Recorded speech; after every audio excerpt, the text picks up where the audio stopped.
Hello, I prepared myself a tea and I'm outside in the terrace with Puffy next to me. So I'm taking a little pause to read you the chapter 5 and 6 of Alice. You can find the previous videos with the previous two parts. So just listen to me and enjoy. Chapter 5, Wool and Water. She caught the shawl as she spoke and looked about for the owner.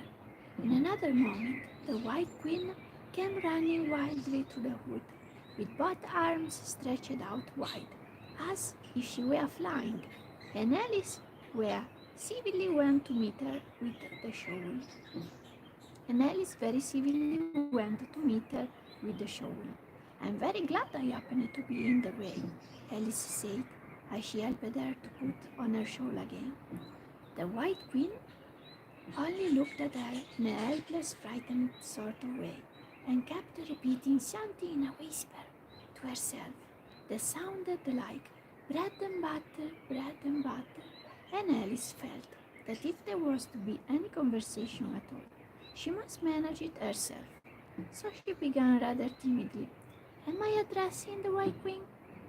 Well, yes, if you call that addressing, the Queen said. It isn't my notion of the thing at all. Alice thought it would never do to have an argument at the very beginning of their conversation, so she smiled and said, If your Majesty will only tell me the right way to begin, I'll do it as well as I can. But I don't want it done at all, groaned the good Queen. I've been addressing myself for the last 2 hours. It would have been all the better, as it seemed to Alice, if she had got someone else to dress her. She was so dreadfully untidy. Every single thing's crooked, Alice thought to herself, and she's all over pins. May I put your shawl straight for you? She added aloud. I don't know what's the matter with it, the Queen said in a melancholy voice. It's out of temper, I think. I've pinned it here and I've pinned it there, but that's not pleasing it. It can go straight, if you pin it all on one side, Alice said, as she gently put it right for her. And dear me, what a state your hair is in. The brush has got entangled in it, the Queen said with a sigh, and I lost the comb yesterday. Alice carefully released the brush and did her best to get the hair into order. Come, you look rather better now, she said, after altering most of the pins. But really, you should have a lady's maid. I'm sure I'll take you with pleasure, the Queen said. Twopence a week and jam every other day. Alice couldn't help laughing as she said, I don't want you to hire me. I don't care for jam. It's a very good jam, said the Queen. Well, I don't want any today at any rate. You couldn't have it if you did want it, the Queen said. The rule is jam tomorrow and jam yesterday, but never jam today. It must come sometimes to jam today, Alice objected. No, I can't, said the Queen. It's jam every other day. Today isn't any other day. I don't understand you, said Alice. It's dreadfully confusing.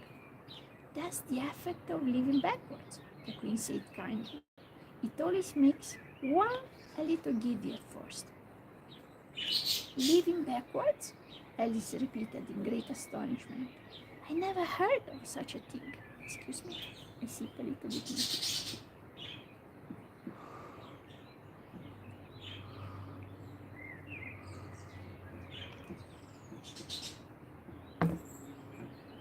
You can hear my badges in the room behind me.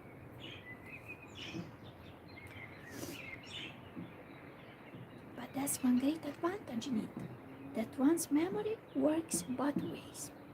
I'm sure mine only works one day, Alice remarked. I can remember things before they happen. It's a poor sort of memory that only works backwards, the Queen remarked. What sort of things do you remember best? Alice ventured to ask. Oh, things that happened the week after next, the Queen replied in a careless tone. For instance, now, she went on, sticking a large piece of plaster on her finger as she spoke, That's the king's messenger. He's in prison now, being punished, and the trial doesn't even begin till next Wednesday. And of course, the crime comes last of all. Suppose he never commits the crime, said Alice. That would be all the better, wouldn't it?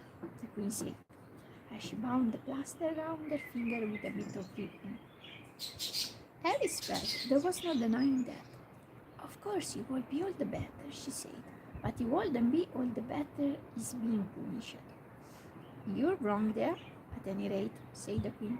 Were you ever punished? Only for faults, said Alice. And we are all the better for it.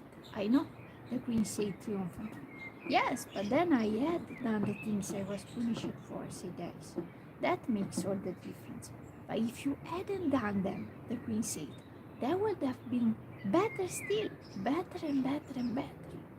Her voice went higher with each battle, till it got quite quick at last. Alice was just beginning to say, there's a mistake somewhere, when the queen began screaming so loud she had to leave the sentence unfinished. Ho ho ho, shouted the queen, shaking her hand about as she wanted to shake it off. My finger's bleeding, ho ho ho! Her screams were so exactly like the whistle of a steam engine that Alice had to hold both her hands over her ears. What is the matter? She said, as soon as there was a chance of making herself heard. Have you pricked your finger? I haven't pricked it yet, the queen said, but I soon shall. Ho ho ho! When do you expect to do it? Alice asked, feeling very much inclined to laugh. When I fasten my shawl again, the poor queen groaned out. The brooch will come undone directly. Oh! As she said the words, the brooch flew open, and the queen clutched wildly at it and tried to clasp it again. Take care, cried Alice. You're holding it all crooked. And she caught at the brooch, but it was too late. The pin had slipped, and the queen had pricked her finger. That accounts for the bleeding, see, she said to Alice with a smile. Now you understand the way things happen here. But why don't you scream now? Alice asked, holding her hands ready to put over her ears again. Why, I've done all the screaming already, said the queen. What would be the good of having it all over again? But by this time it was getting light. The crow must have blown away, I think, said Alice. I'm so glad it's gone. I thought it was the night coming on. I wish I could manage to be glad, the queen said. Well, you never can remember the rule. You must be very happy living in this wood and being glad whenever you like. Excuse me.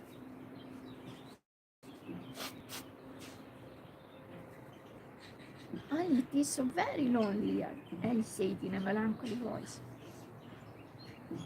And at the thought of her loneliness, 2 large tears came rolling down her cheeks. Oh, don't go on like that, cried the poor queen, wringing her hands in despair. Consider what a great girl you are. Consider what a long way you've come today. Consider what o'clock it is. Consider anything, only don't cry. Alice could not help laughing at this, even in the midst of her tears. Can you keep from crying by considering things? She asked. That's the way it's done, the queen said with great decision. Nobody can do 2 things at once, you know. Let's consider your age to begin with. How old are you? I'm 7.5 exactly. You needn't say exactly, the queen remarked. I can believe it without that. Now, I give you something to believe. I'm just 101, 5 months and a day. I can't believe that, said Alice. Can't you? The queen said in a biting tone. Try again. Draw a long breath and shut your eyes. Alice laughed. There's no use trying, she said. One can believe in possible things. I dare say you haven't had much practice, said the queen. When I was your age, I always did it for half an hour a day. Why sometimes I believed as many as 6 impossible things before breakfast. There goes the shawl again. Oh.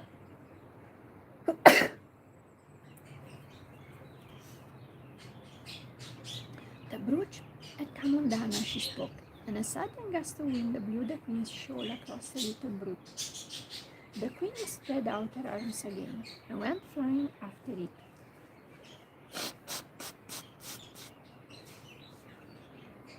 And this time she succeeded in catching it for herself. I got it, she cried in a triumphant tone. Now you shall see me beat it on again, all by myself. Then I hope your finger is better now, Alice said very politely, as she crossed the little brook after the queen.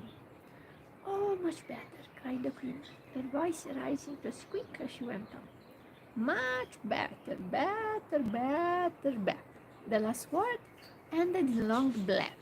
So like a sheep, the Alice quite startled. She looked at the queen, who seemed to have suddenly wrapped herself up in wool. Alice rubbed her eyes and looked again. She couldn't make out what had happened at all. Was she in a shop? And was he really a sheep that was sitting on the other side of the counter? A rubber she could make nothing more of it. She was in a little dark shop, leaning with her elbows on the counter, and opposing to her was an old sheep, sitting in an armchair knitting, and every now and then leaving off to look at her through a great pair of spectacles. What is it you want to buy? The sheep said at last, looking up for a moment from her knitting. I don't quite know yet, Alice said very gently. I should like to look all around me first, if I might. You may look in front of you and on both sides, if you like, said the sheep, but you can look all around you, unless you got eyes at the back of your head. But this, as it happened, Alice had not got, so she contented herself with turning around, looking at the shelves as she came to them. The shop seemed to be full of all manner of curious things, but the oddest part of it all was that whenever she looked at any shelf to make out exactly what it had on it, that particular shelf was always quite empty, though the others around it were crowded as full as they could hold. Things flow about so here, she said at last in a plaintive tone, after she had spent a minute or so in vainly pursuing a large bright thing that looked sometimes like a doll and sometimes like a workbox, and was always in the shelf next, above the one she was looking at. And this one is the most provoking of all. But I'll tell you what, she added, as a sudden thought struck her. If I'll follow it up to the very top shelf of all, I'll puzzle it to go to the ceiling, I expect. But even this plan failed. The thing went through the ceiling as quietly as possible, as if we are quite used to it. Are you a child or a Tito Tuma? The sheep said, as she took up another pair of needles. You'll make me giddy soon if you go on turning around like that. She was now working with 14 pairs at once, and Alice couldn't tell, looking at her in great astonishment. How can she knit with so many? The puzzled child thought to herself. She gets more and more like a porcupine every minute. Can you row? The sheep asked, handing her a pair of knitting needles as she spoke. Yes, a little, but not on land, and no with needles, Alice was beginning to say, when suddenly the needles turned into oars in her hands, and she found they were in a little boat, gliding along between banks. So there was nothing for it but to do her best. Feed her, cried the sheep, as she took up another pair of needles. This didn't sound like a remark that needed any answer, so Alice said nothing, but pulled it away. There was something very queer about the water, she thought, as every now and then the oars got fast in it and would hardly come out again. Feed her, the sheep cried again, taking more needles. You'll be catching a crab directly. A dear little crab, thought Alice. I should like that. Didn't you hear me say feed her? The sheep cried angrily, taking up quite a bunch of needles. Indeed I did, said Alice. You said it very often and very loud. Please, where are the crabs? In the water, of course, said the sheep, sticking some of the needles into her hair. As her hands were full. Feed her, I said. Why do you say feed her so often? Alice asked at last, rather vexed. I'm not a bird. You are, said the sheep. You're a little goose. This offended Alice a little, so there was no more conversation for a minute or two, while the boat glided gently on, sometimes among beds of weeds, which made the oars stick faster in the water worse than ever, and sometimes under trees, but always with the same two river banks foaming over their heads. Oh, please, there are some scented rushes, Alice cried, in a sudden transport of delight. There really are, and such beauties. You needn't say please to me about them, the ship said, without looking up from her knitting. I didn't put them there, and I'm not going to take them away. No, but I meant, please, may we wait and pick some? Alice pleaded. If you don't mind stopping the boat for a minute. I stopped the story for a minute to sip my tea.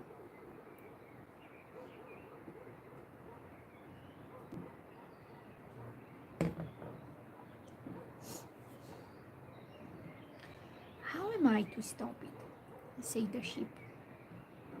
If you leave off rowing, it stops of it itself. So the boat was left to drift down the stream as it would, till it glided gently in among the waving rushes. And then the little sleeves were carefully rolled up, and the little arms were plunked in elbow deep to get the rushes a good long way down before breaking them off. And for a while Alice forgot all about the ship and the knitting, as she bent over the side of the boat, with just the ends of her tangled hair dipping into the water, while with bright, eager eyes she caught at one sponge after another of the darling scented rushes. I only hope the boat won't tip all over, she said to herself. Oh, what a lovely one! Only I couldn't quite reach it, and it certainly did seem a little provoking, almost as if it happened on purpose, she thought, that, though she managed to pick plenty of beautiful rushes as the boat glided by, there was always a more lovely one that she couldn't reach. The prettiest are always further, she said at last, with a sigh at the obstinacy of the rushes in growing so far off, as, with flushed cheeks and dripping hair and hands, she scrambled back into her place and began to arrange her now-found treasures. What mattered it to her, just then, that the rushes began to fade and to lose all their scented beauty from the very moment that she picked them? Even real scented rushes, last only a very little while, and these dream rushes melted away almost like snow as they lay in heaps at her feet. But Alice hardly noticed this. There were so many other curious things to think about. They hadn't gone much farther before the blade of one of the oars got fast in the water and wouldn't come out again. So Alice explained it afterwards. And the consequence was that the handle of it caught her under the chin, and in spite of a series of little shrieks of ho ho ho from poor Alice, he swept her straight off the seat and down among the heap of rushes. However, she wasn't hurt and was soon up again. The ship went on with her knitting all the while, just as if nothing had happened. That was a nice scrap you called, she remarked, as Alice got back into her place, very much relieved to find herself still in the boat. Was it? I didn't see it, said Alice, peeping cautiously over the side of the boat into the dark water. I wish it hadn't let go. I should so like to see a little crab to take home with me. But the ship only laughed scornfully and went on with her knitting. Are there many crabs here? Said Alice. Crabs and all sorts of things, said the ship. Plenty of choice. Only make up your mind. Now, what do you want to buy? To buy, Alice echoed in a tone that was half astonished and half frightened, for the oars and the boat and the river had vanished all in a moment, and she was back again in the little dark shop. I should like to buy an egg, please, she said timidly. How do you sell them? 5 pence farthing for one, 2 pence for two, the ship replied. Then 2 are cheaper than 1, Alice said in a surprised tone, taking out a purse. Only you must eat them both if you buy 2, said the ship. Then I'll have 1, please, said Alice as she put the money down on the counter, for she thought to herself, they mightn't be at all nice. The sheep took the money and put it away in a box. Then she said, I never put things into people's hands. That will never do. You must get it for yourself. And so saying, she went off to the other end of the shop and set the egg upright on a shelf. I wonder why you wouldn't do, thought Alice, as she groped her way among the tables and chairs, for the shop was very dark towards the end. The egg seems to get further away the more I walk towards it. Let me see, is this a chair? Why, it's got branches, I declare. How very odd to find trees growing here. And actually, here's a little brook. Well, this is the very queerest shop I ever saw. So she went on, wondering more and more at every step, as everything turned into a tree the moment she came up to it, and she quite expected the egg to do the same. We arrived at chapter 6, named Humpty Dumpty, and I take a little pause for my tea.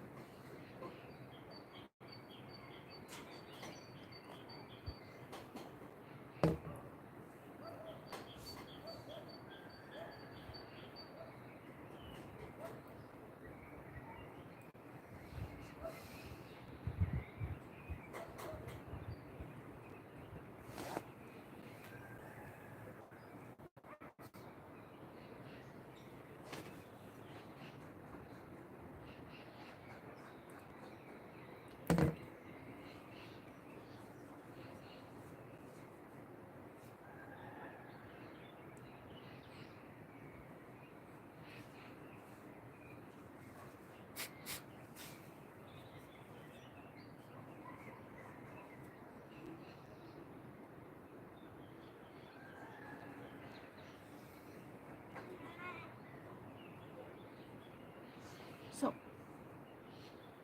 however, the egg only got larger and more human. When she had come within a few yards of it, she saw that it had eyes and a nose and mouth. And when she had come close to it, she saw clearly that it was Humpty Dumpty himself. It can't be anybody else, she said to herself. I must certain of it as if his name were written all over his face. It might have been written 100 times easily on that enormous face. Humpty Dumpty was sitting with his legs crossed, like a Turk, on the top of a high wall, such a narrow one that Alice quite wondered how he could keep his balance. And as his eyes were steadily fixed in the opposite direction, and he didn't take the least notice of her, she thought he must be a stuffed figure after all. And now exactly like an egg he is, she said aloud, standing with her hands ready to catch him, for she was every moment expecting him to fall. It's very provoking, Humpty Dumpty said after a long silence, looking away from Alice as he spoke, to be called an egg. Very. I said, you looked like an egg, sir, Alice gently explained. And some eggs are very pretty, you know, she added, hoping to turn a remark into a sort of a compliment. Some people, said Humpty Dumpty, looking away from her as usual, have no more sense than a bear. Alice didn't know what to say to this. It wasn't at all like conversation, she thought, as he never said anything to her. In fact, his last remark was evidently addressed to a tree, so she stood and softly repeated to herself, Humpty Dumpty sat on a wall. Humpty Dumpty had a great fall. All the king's horses and all the king's men couldn't put Humpty Dumpty in his place again. The last line is much long for the poet, she added, almost out loud, forgetting that Humpty Dumpty would hear her. Don't stand there chattering to yourself like that, Humpty Dumpty said, looking at her for the first time. But tell me your name and your business. My name is Alice, but it's a stupid enough name. Humpty Dumpty interrupted impatiently. What does it mean? Must a name mean something? Alice asked doubtfully. Of course it must, Humpty Dumpty said with a short laugh. My name means the shape I am, and a good handsome shape it is too. With a name like yours, you might be any shape almost. Why do you sit out here all alone? Said Alice, not wishing to begin an argument. Why? Because there's nobody with me, cried Humpty Dumpty. Did you think I didn't know the answer to that? Ask another. Don't you think you'll be safer down on the ground? Alice went on, not with any idea of making another riddle, but simply in her good-natured anxiety for the queer creature. That wall is very narrow. What tremendously is riddles, you ask? Humpty Dumpty growled out. Of course I don't think so. Why, if ever I did fall off, which there's no chance of, but if I did, here he pursed his lips and looked so solemn and grand that Alice could hardly help laughing. If I did fall, he went on, the king has promised me with his very own mouth to, to, to send all his horses and all his men, Alice interrupted, rather unwise. Now, I declare that's too bad, Humpty Dumpty cried, breaking into a sudden passion. You've been listening at doors and behind trees and down chimneys, or you couldn't have known it. I haven't indeed, Alice said very gently. It's in a book. How well? They may write such things in a book, Humpty Dumpty said in a calmer tone. That's what you call a history of England, that is. Now, take a good look at me. I'm one that has spoken to a king. I am. Mayhap you'll never see such another. And to show you I'm not proud, you may shake hands with me. And he grinned almost from ear to ear as he leaned forward and as nearly as possible fell off the wall in doing so, and offered Alice's hand. She watched him a little anxiously as she took it. If he smiled much more, the ends of his mouth might meet behind, she thought, and then I don't know what would happen to his head. I am afraid it will come off. Yes, all his horses and all his men, Humpty Dumpty went on. Let me pick me up again in a minute. They would. However, this conversation is going on a little too fast. Let's go back to the last remark, but one. I am afraid. I can't quite remember it, Alice said very politely.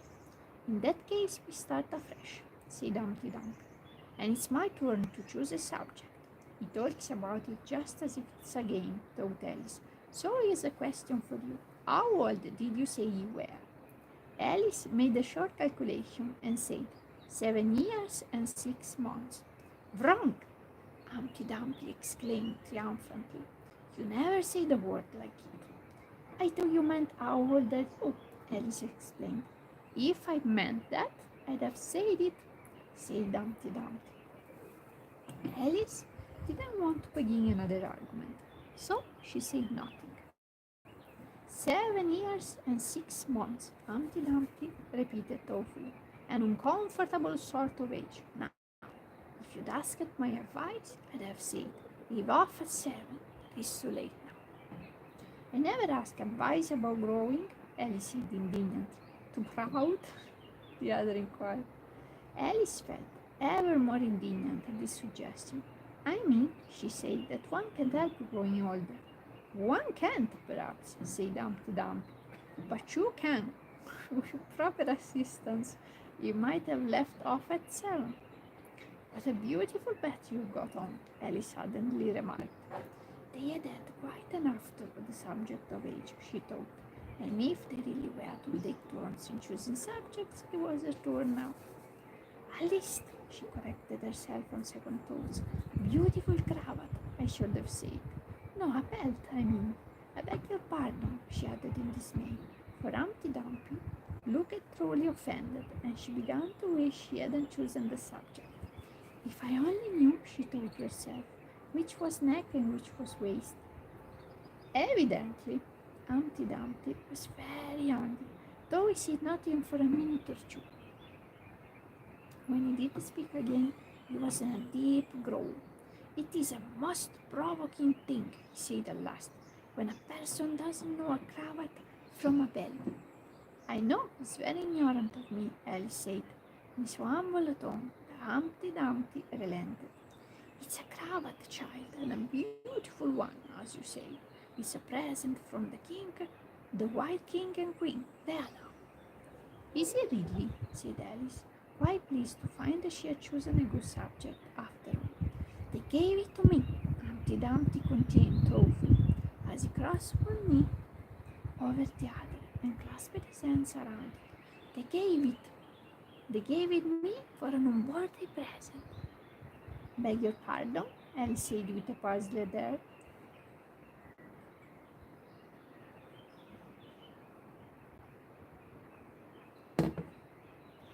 I'm not offended, said Humpty Dumpty. I mean, what is an unbirthday present?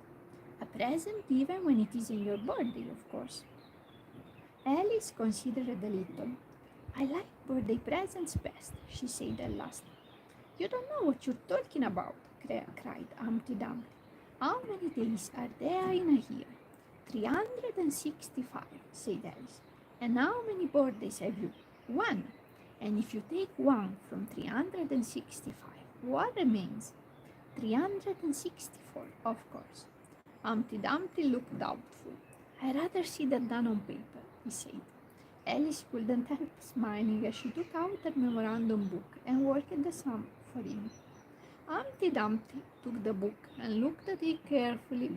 That seems to be done right, he began. You're holding it upside down, Alice interrupted. To be sure I was, Humpty Dumpty said gaily, as she turned it around for him. I thought it looked a little queer. As I was saying, that seems to be done right, though I haven't time to look it over truly just now. And that shows that there are 364 days when you might get birthday presents.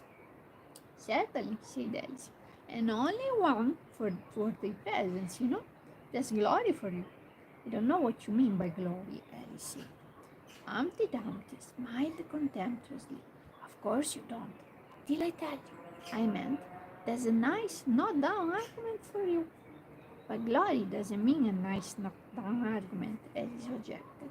When I use a word, Humpty Dumpty said in rather a scornful tone, it means just what I choose it to mean, neither more nor less. The question is, said Alice, whether you can make words mean so many different things. The question is, said Humpty Dumpty, which is to be master, that's all. Alice was too much puzzled to say anything, so after a minute, Humpty Dumpty began again. They have a temper, some of them, particularly verbs. They're the proudest. Adjectives you can do anything with, but not verbs. However, I can manage the whole lot of them. Impenetrability. That's what I say, impenetrability. Won't you tell me, please, said Alice, what that means? Now, you talk like a reasonable child, said Humpty Dumpty, looking very much pleased. I meant that we've had enough of the subject, and it will be just as well if you mention what you mean to do next, as I suppose you don't mean to stop here all the rest of your life. That's a great deal to make one word mean, Alice said in a thoughtful tone. When I make a word do a lot of work like that, said Humpty Dumpty, I always paid it extra. Oh, said Alice. She was too much puzzled to make any other remark. Ah, you should see him come around me of a Saturday night, Humpty Dumpty went on, wagging his head gravely from side to side, for to get their wages, you know. Alice didn't venture to ask what he paid them with, and so you see, I can tell you.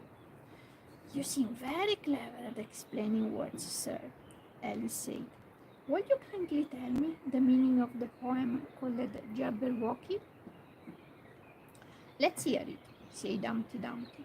I can explain all the poems that were ever invented, and a good many that haven't been invented just yet.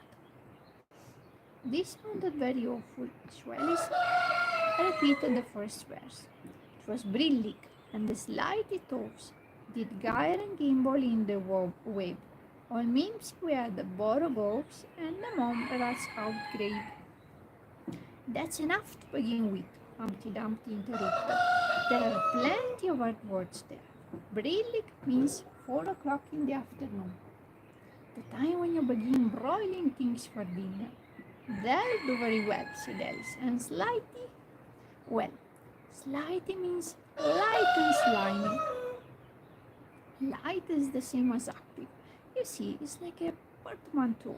There are two meanings packed up into one word.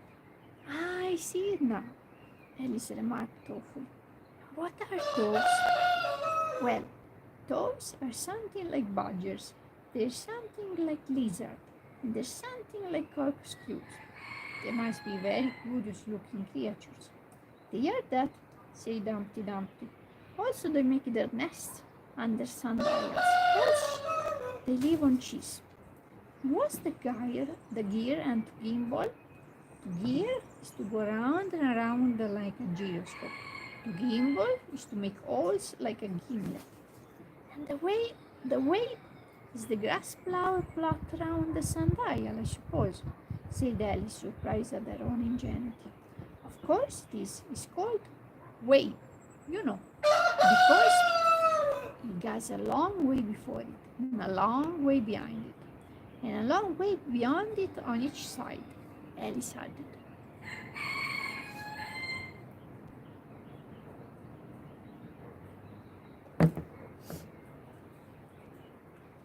Exactly so. Well done. Mimsy is flimsy and miserable. There's another portmanteau for you. And the Borogow is a thin, shabby-looking bird with his feathers sticking out all around, something like a live mop. And then, Mom Rats, said Alice, I'm afraid I'm giving you a great deal of trouble.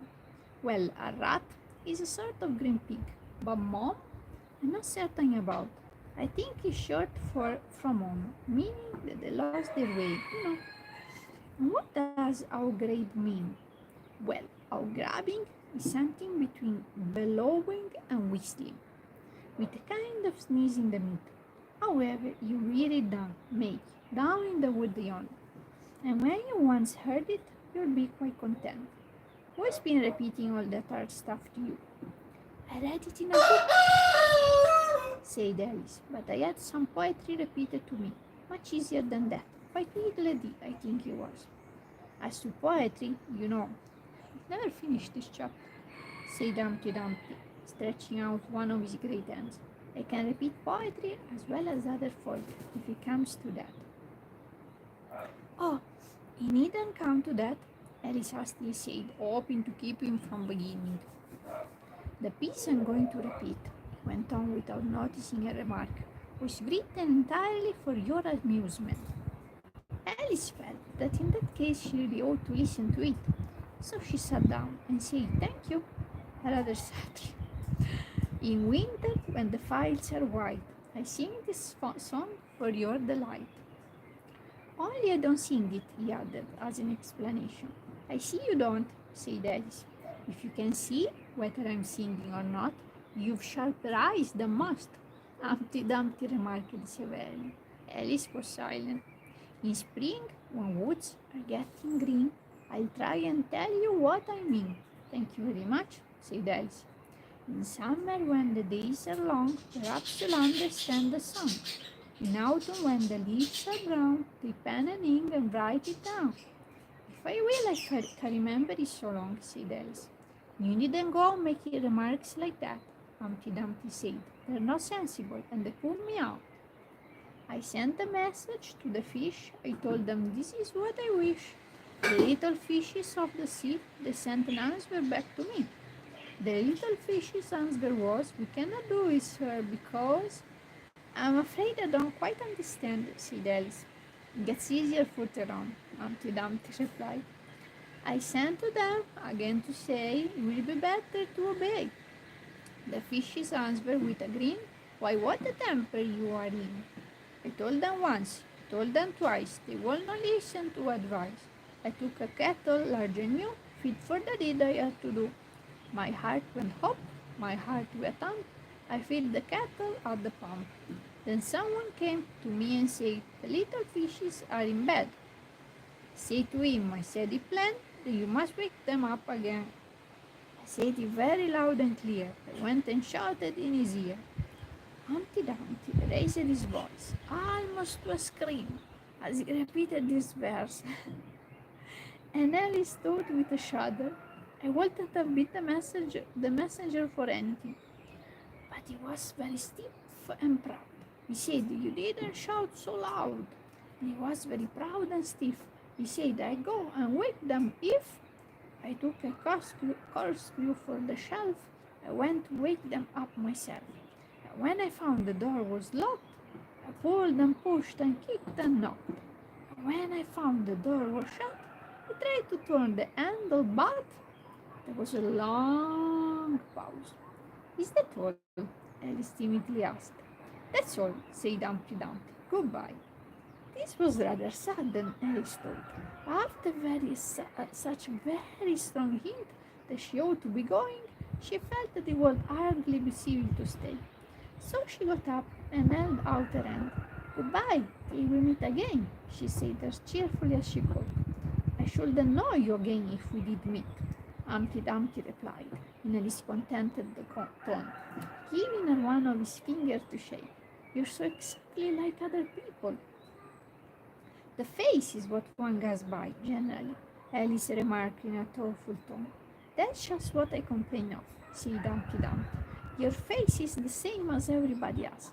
The 2 eyes, so," marking their places in the air with his thumb, "nose in the middle, mouth under, it's always the same. Now, if you had the 2 eyes on the same side of the nose, for instance, or the mouth at the top, that would be some help." "Wouldn't look nice," Alice objected.